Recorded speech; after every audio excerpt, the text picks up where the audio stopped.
આણંદમાં ATM cache loading કર્મચારીએ છેતરપિંડી આચરી છે। બીઓબીના 3 એટીએમમાંથી કુલ 69,54,000ની ઉચાપત કરી। લોકેશન ઇન્ચાર્જ જીમિત પરમાર નામના શખ્સ સામે ફરિયાદ। કેશ લોડિંગ કરતી કંપનીનો કર્મચારી જીમિત ગાત થતા ફરિયાદ નોંધાઈ છે, ત્યારે કંપનીના ઓડિટ દરમિયાન 69,54,000 રૂપિયાની ઘટ સામે આવી। આરોપીએ પોતાના અંગત કામમાં રૂપિયા વાપર્યા। આણંદ શહેર પોલીસે ગુનો નોંધી ફરાર જીમિત પરમારની શોધખોળ હાથ ધરી છે। સંવાદદાતા ઘનશ્યામ જોડાયા છે। ઘનશ્યામ, આણંદની આ ઘટના છે। એટીએમ કેશ લોડિંગ કર્મચારીએ છેતરપિંડી આચરી હોવાનું સામે આવ્યું છે।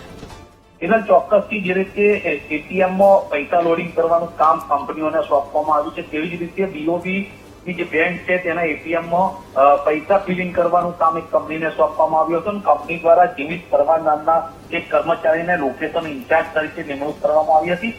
3 એટીએમમાંથી અલગ અલગ તબક્કે જીમિત પરમારે અંદાજિત કહી શકાય કે 70 લાખની આસપાસની રકમની જે છે તે ઉચાપત કરી છે। કારણ કે જીમિત પાસે તમામ જે એટીએમ છે તેના પાસવર્ડ હોતા હતા અને પાસવર્ડના આધારે તે જે નક્કી રકમ હોય છે તે રકમમાંથી અમુક જ રકમ મૂકતો હતો અને બાકીની રકમ તે એડજસ્ટ કરતો હતો।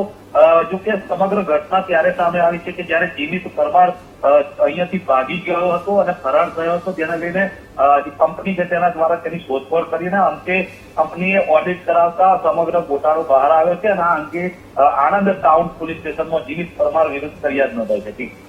બિલકુલ, આભાર માહિતી માટે।